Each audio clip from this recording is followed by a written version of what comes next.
살고 있는 40대 여성이에요. 우리 부부는 얼마 전 결혼 15주년을 맞았어요. 연애 시절이 엊그제 같은데 15년이나 같이 살았다니 믿기지 않더라고요. 결혼 초만 해도 이 남자와 결혼 생활을 유지할 수 있을까 걱정했으니까요. 그건 성격 차이나 시댁과의 문제 때문이 아닌 바로 남편의 외모 때문이었죠. 남편이 키도 크고 잘생겼거든요. 주위에서 남편 얼굴 뜯어먹고 살 거냐는 말을 자주 들을 정도로요. 솔직히 남편과 결혼을 결심한 건 잘생긴 얼굴 때문은 아닌데 말이죠. 물론 잘생겨서 나쁠 건 없지만요. 제가 처음 남편과 만난 건 24살 봄이었어요. 대학을 졸업하고 처음 들어간 회사에 첫 출근을 하던 날 10,000원 버스 안에서였죠. 출근 첫날이라 서둘러 일찍 나섰는데도 차가 막혀서 지각을 할 판이었어요. 그런데 회사까지 세정류장을 남겨두고 뜻하지 않은 일이 발생한 거예요. 글쎄 누가 제 엉덩이를 기분 나쁘게 쓰다듬지 뭐예요. 처음 당하는 일이라 어떻게 반응을 해야 할지 모르겠더라고요. 불쾌하고 창피하기도 하고 심장이 쿵쾅쿵쾅 뛰어서 아무 소리도 못 내고 있었어요. 그랬더니 이 변태 자식이 아예 대놓고 제 엉덩이를 움켜쥐지 뭐예요. 도저히 참을 수가 없어서 주먹을 꽉 쥐고 돌아서서 그대로 날렸어요. 그때 제 주먹에 코를 맞은 사람이 바로 지금의 제 남편이에요. 얼마나 세게 때렸던지 코피가 주르륵 흐르더라고요. 저는 남자를 노려보며 말했어요. 내 엉덩이 만지니까 기분 좋냐, 이 변태 새끼야? 그 순간 10,000원 버스 안은 술렁이기 시작했고 사람들마다 남자를 향해 한마디씩 해댔죠. 대개가 욕설이었어요. 그러자 남자가 코피를 닦으며 그러더군요. 저 아니거든요? 정말 아니에요. 정말 억울하다고요. 억울해?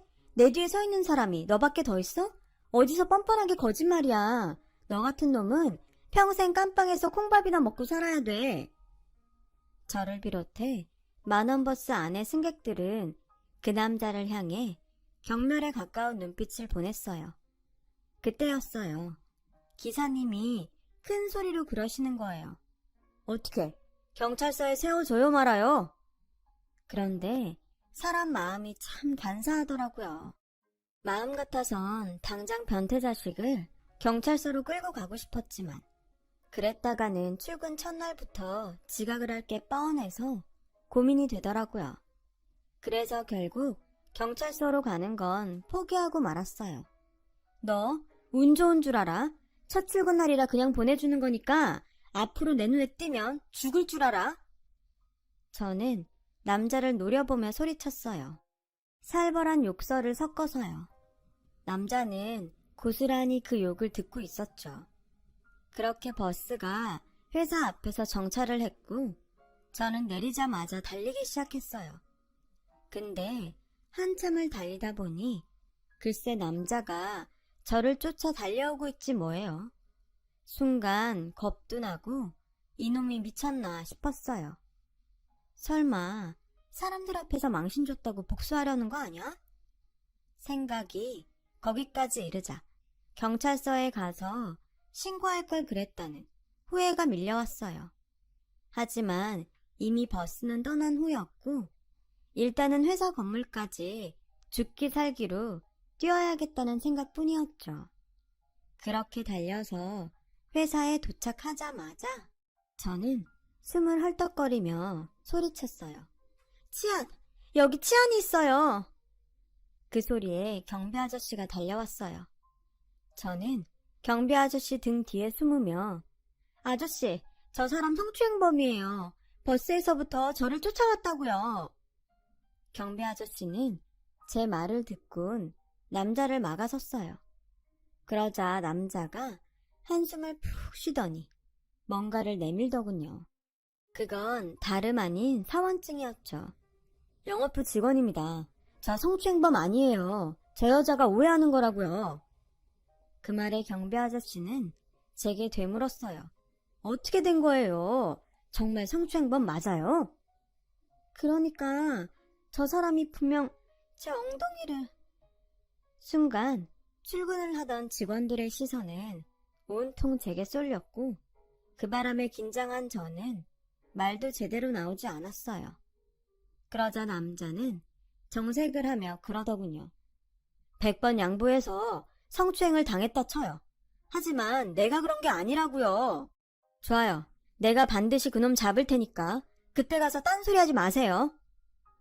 그 순간 너무도 단호한 남자의 눈빛에 저는 압도됐고 정말 아닌가 하는 의구심마저 들더군요. 그래서 일단 얼마간의 말미를 주기로 하고는 그날 일을 마무리 지었어요. 그렇게 시끌벅적한 첫 출근을 시작으로 저의 첫 직장 생활은 시작됐어요. 하지만 집에서 회사까지 오가는 교통편은 그 버스 노선 하나뿐이었기에 다음 날도 저는 그 버스를 타야만 했어요. 한편으론 한번 그런 일이 있었는데 또 다시 당하랴 하는 안일한 마음도 있었죠. 그렇게 얼마간의 시간이 지나도록 저는 더 이상 버스에서 아무 일도 당하지 않았어요. 그래서 마음을 놓고 있던 어느 날 또다시 일이 터진 거예요. 그날도 어김없이 만원 버스에 실려 회사로 향하고 있었죠. 버스의 움직임에 따라 사람들이 떠밀리던 찰나 제 가슴 쪽으로 뭔가 닿는 느낌이 들었어요. 겁에 질려 비명도 지르지 못한 채 온몸이 굳어버렸죠. 그때였어요. 잡았다 이놈. 제 등 뒤에서 그 남자 목소리가 들리지 뭐예요. 돌아보니 지난번 남자가 누군가의 손을 잡고는 죽일 듯 노려보고 있더라고요. 남자에게 손목이 잡힌 사람은 다름 아닌 중년 아저씨였어요. 그 아저씨는 귀까지 발개져서는 고개를 숙이고 있었죠. 정아름씨, 이놈이에요. 지난번 아름씨 엉덩이를 만진 놈도 오늘 아름씨 가슴을 만진 놈도 바로 이놈이라고요. 너희 새끼 어디 할 짓이 없어서 여자 몸을 더듬어? 기사님, 근처 경찰서 앞에 세워주세요. 남자는 마치 영웅이라도 된 것처럼 의기양양하게 소리쳤어요. 그렇게 우리 세 사람은 버스에서 내려 경찰서로 향했어요. 중년 아저씨는 경찰서로 가는 내내 한 번만 봐달라고 사정을 하더군요. 이 사실이 알려지면 자긴 직장도 잃고 그렇게 되면 자식들 대학은 어떻게 보내냐면서요. 그러자 남자가 아저씨 멱살을 쥐었어요. 당신 자식 대학 보낼 걱정은 되고 남의 귀한 딸이 평생 트라우마 안고 살게 되는 건 걱정 안 돼? 네 새끼만 중요하고 남의 집 자식들은 어떻게 되든 상관없냐고. 개소리 집어치우고 잘 들어. 네가 회사에서 잘리든 이혼을 당하든 선처는 없어. 네가 그동안 상처 준 여자들 생각하면서 네 죗값 제대로 받아. 저보다도 오히려 더 화를 내는 남자를 보자 나도 모르게 안심이 됐어요. 처음엔 저한테 오해를 받은 게 억울해 적극적으로 나오나 했는데 경찰서에서 조사를 꾸미는 동안에도 온전히 제 보호자 역할을 해주는 걸 보면서 억울함이 아닌 마음이 따뜻한 사람이라 그랬다는 걸 알 수 있었어요. 2번이나 같은 버스에서 성추행을 당한 터라 많이 위축되고 겁이 났는데 이 남자 덕분에 안심이 되더라고요. 그래서 더 미안했고요. 경찰서에 들르느라 이미 출근 시간도 많이 지나버려서 우린 영락 없이 지각을 하게 되었어요. 미안해서 어쩔 줄 모르겠더라고요. 죄송해요. 제가 오해하는 바람에 괜히 누명만 쓰시고. 그리고 오늘 일은 정말 고맙습니다. 옆에 안 계셨으면 하마터면 오늘도 못 잡을 뻔했어요. 게다가 저 때문에 지각까지 하시고. 오해야 풀었으니 됐고 무엇보다 범인을 잡았으니 앞으론 마음 편히 버스 타세요. 그동안 마음고생 많았을 텐데. 그런데 그 다음 말이 더 감동이었어요. 그리고 앞으로는 출근길 버스 안에서 성추행 걱정은 안 해도 돼요. 내가 두 눈 크게 뜨고 지켜보고 있을 테니까요. 약속대로 남자는 출근길 버스 안에서 늘 제 곁을 지켜주었어요. 그렇게 몇 달이 지나자 우린 퇴근도 같이 하게 되었고 종종 퇴근 후에 영화를 보거나 맥주도 한잔하면서 많은 시간을 함께 보내게 되었어요. 소위 말하는 썸을 탄 거죠. 그런데 이 남자랑 같이 다니다 보니 저를 보는 여자들의 시세머리 눈빛이 느껴지지 뭐예요. 난생 처음 받아보는 시선이라 왠지 내가 뭐라도 된 것처럼 으쓱하더라고요. 그래서 내심 이런 남자랑 사귀면 얼마나 좋을까 하는 생각을 하곤 했어요. 하지만 그런 생각을 입 밖으로 내뱉지는 못했어요. 괜히 고백했다가 거절당하면 지금의 이 관계도 끝나는 거니까요. 그래서 그저 언제 끝날지 모르는 이 상황을 즐기자는 심정이었는데 생각지도 않았던 일이 벌어졌지 뭐예요.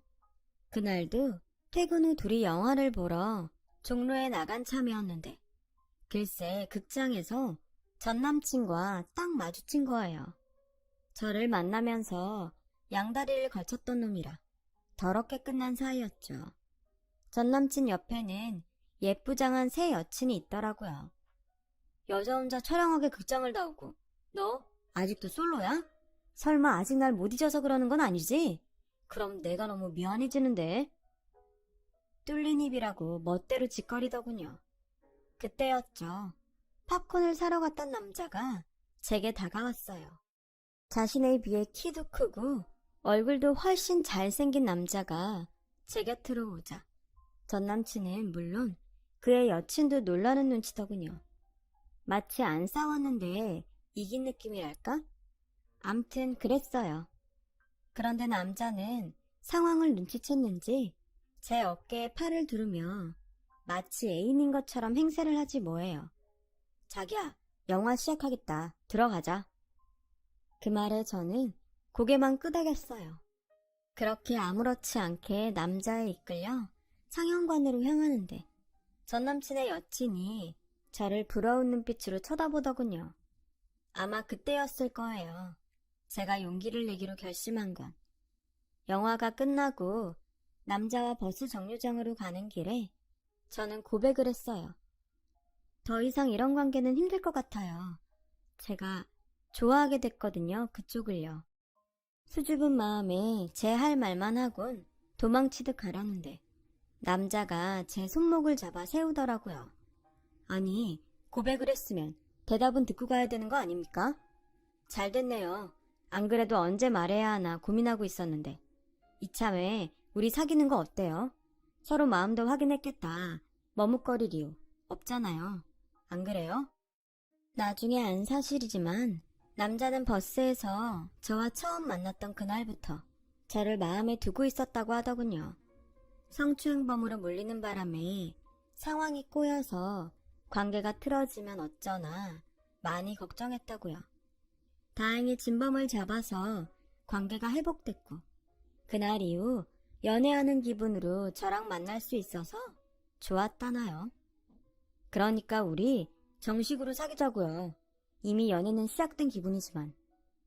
남자는 멋쩍게 웃으며 말했어요. 그렇게 오늘부터 1일이 시작된 거죠. 따지고 보면 그날 이후 특별히 달라질 건 하나도 없었어요. 사귀기 전에도 출퇴근을 이미 같이 했고 영화도 보고 술도 마시고 남들 데이트하는 것처럼 다 하고 지냈으니까요. 그래도 확실히 사귀게 되자 기분은 전과는 확연히 달랐어요. 그런데 다 좋지만은 않더라고요. 전에는 멋진 남자랑 같이 다니는 덕분에 여자들의 부러움 가득한 시선을 받는 게 좋았는데 어느 순간부터 그 시선이 걱정으로 변해버렸거든요. 이 남자는 여자들한테 인기가 많았어요. 당시 우리는 비밀 사내 연애를 했었는데 회사 내 여자 직원들 중에서는 이 남자한테 호감을 보이는 사람들이 꽤 많았거든요. 연애 사실을 밝힐 수 없었던 저는 그걸 알면서도 내색을 할 수 없었고요. 그저 벙어리 냉가슴으로 소가리만 해야 했어요. 내 남자를 호시탐탐 노리는 여자들 중엔 예쁘고 스펙 좋은 사람들도 많아서 더욱 그랬죠. 그래서 정작 청혼을 받았을 때도 기쁜 마음 한편에 정말 내가 이 남자랑 결혼을 해도 좋을까 하는 고민을 했어요. 결혼하고도 주변 여자들에 대해 늘 긴장을 해야 할 것 같았고 그런 마음으로 결혼 생활을 하는 게 불행할 것만 같아서요. 그렇다고 제 남편이 다른 여자들한테 한눈을 팔거나 하는 타입은 아니에요. 그저 제 노파심이 문제였을 뿐이죠. 하지만 이런 제 걱정은 시부모님을 만나고 나서 사그라들기 시작했어요. 두 분 금슬이 정말 좋았거든요. 주말마다 아버님은 어머님을 데리고 서울 근교로 드라이브를 하셨어요. 비가 오나 눈이 오나 한결같이요. 어머님이 아버님이랑 드라이브하는 걸 좋아하셨거든요. 아무리 아내가 좋아한다고 해도 한두 번도 아니고 매주 그러기는 쉽지 않은 거잖아요. 그런데도 아버님은 단 한 번도 얼굴을 찌푸린 적이 없을 정도로 어머님의 운전기사가 되는 걸 마다 않으셨죠. 아버님이 어머님을 챙기는 모습을 보면서 이런 집에서 자란 남자라면 여자 문제로 날 힘들게 하지 않을 거란 막연한 안심을 했어요. 게다가 시부모님께서는 저를 많이 예뻐해 주셔서 더 마음을 놓을 수 있었던 것 같아요. 제가 남편이랑 다투기라도 하면 시부모님은 전적으로 제 편을 들어주셨어요. 철마다 제 보약도 지어 보내주시고 제사나 명절 때도 회사 일도 하고 살림도 사느라 힘들 테니 늦음하기 오라시며 음식 준비도 두 분이 손수 다 하셨어요. 세상에 이런 시부모님이 또 어디 있겠어요. 그런데 이렇게 저를 예뻐해 주시던 시부모님이 1년 터울을 두고 세상을 떠나셨지 뭐예요. 2년 전 아버님이 대장암으로 갑자기 세상을 떠나셨고 어머님마저 얼마 전 교통사고로 세상을 떠나시고 만 거예요. 그런데 시부모님이 돌아가시자 갑자기 남편이 변하기 시작했어요.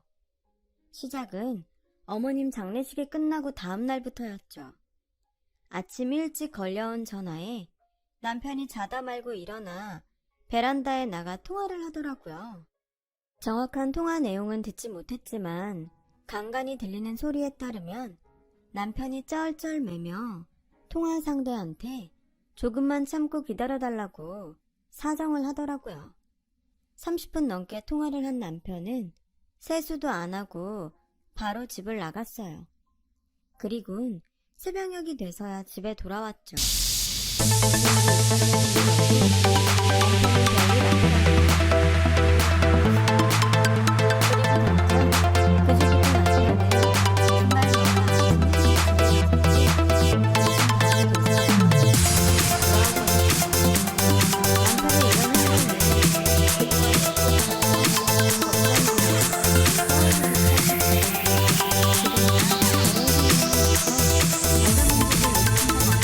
Remix. Turn up the bass.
발등 찍힌다는 말을 이렇게 실감하게 될 줄은 몰랐거든요.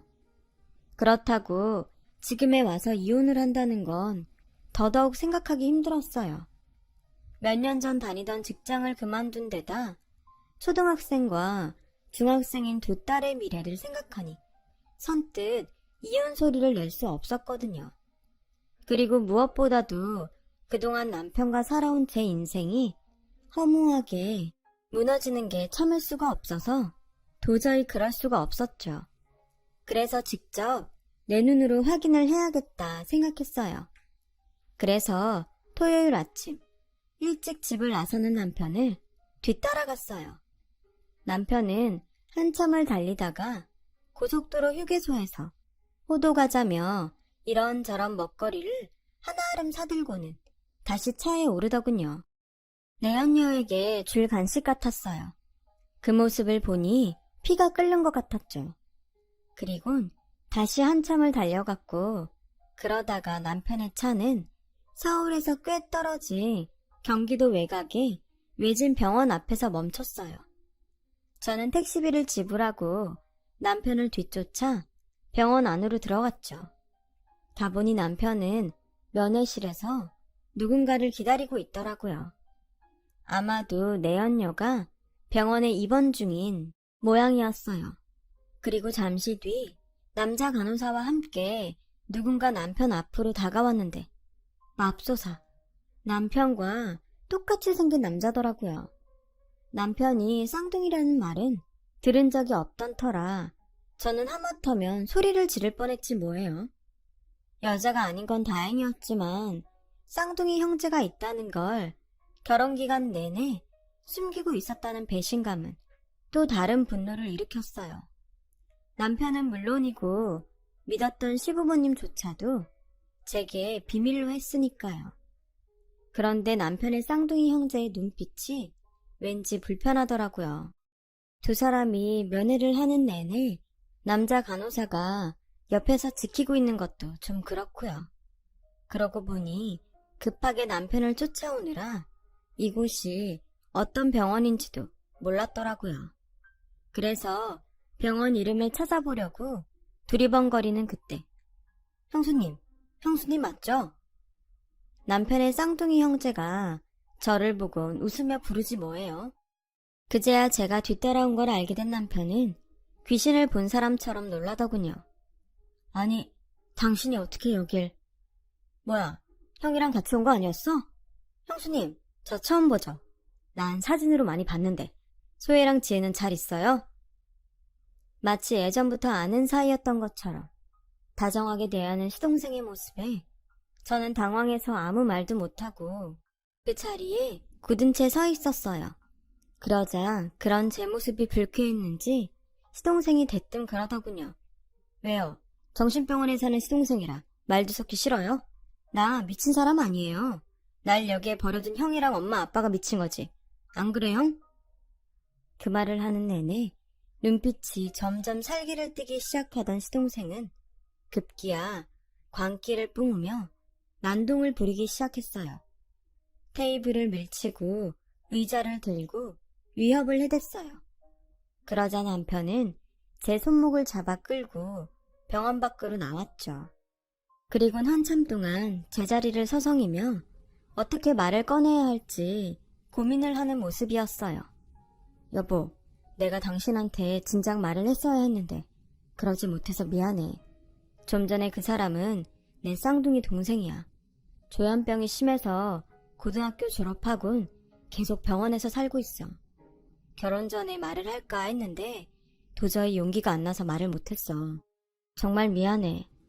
아무리 그래도 그렇지 이런 일을 어떻게 숨길 수가 있어? 자기도 그렇고 어머님 아버님까지 어떻게 15년간을 감쪽같이 나를 속일 수 있냐고. 나한테 말하면 내가 이혼이라도 하자고 그럴까봐 그랬어? 왜 날 이렇게 나쁜 사람을 만들어? 난 이런 줄도 모르고 당신한테 여자가 생긴 건 아닐까 의심했단 말이야. 내가 어떤 심정으로 여기까지 왔는지 알기나 해? 저는 서운한 마음에 감정이 복받쳐서 주저앉아 울고 말았어요. 남편은 그런 저를 안아주며 연신 미안하다는 말을 했어요. 그런 남편을 보니 위로받아야 될 사람은 내가 아닌 남편이란 생각이 들더군요. 그동안 나를 속이고 병원을 찾아오면서 얼마나 가슴 저리고 미안해했을까 생각하니 가슴이 미어지는 것 같았어요. 그래서 남편을 꼭 안아주며 그랬죠. 여보, 이제 그 짐 혼자 짊어지지 마. 우린 부부잖아. 그동안 날 속인 건 괘씸하지만 그 마음 아니까 더 이상은 말 안 할게. 대신 앞으로는 혼자 여기 오지 말고 나랑 같이 오자. 당신 동생이기도 하지만 나한텐 시동생이기도 하잖아. 응? 그 짐 나랑 같이 짊어지자. 난 당신 혼자 힘든 거 싫어. 그래 줄 거지? 제 말에 남편은 눈시울이 붉어지더니 이내 아이처럼 엉엉 울기 시작했어요. 저는 그런 남편의 등을 쓰다듬어 주며 한참을 다독여 주었어요. 그동안 이 남자가 얼마나 힘들었을까 생각하니 가여워서 마음이 아팠어요. 집으로 가는 길에 차 안에서 남편한테 물어보니 그동안은 시부모님께서 주말마다 면회를 다니셨다고 하더군요. 시부모님의 주말 드라이브는 병원에 있는 작은 아들 면회를 위한 거였죠. 오랜 시간 며느리한테도 말 못하고 꽁꽁 숨겨야 했던 두 분은 또 얼마나 괴로우셨을지 마음이 찡했어요. 그건 부모님이 두 분 다 돌아가신 이후로 동생의 면회를 맡아야 했던 남편도 마찬가지였어요. 이런 남자를 무당 말만 듣고 바람남 남편으로 오해를 했다니 창피하더군요. 그래도 무당 말이 다 틀린 건 아니었죠.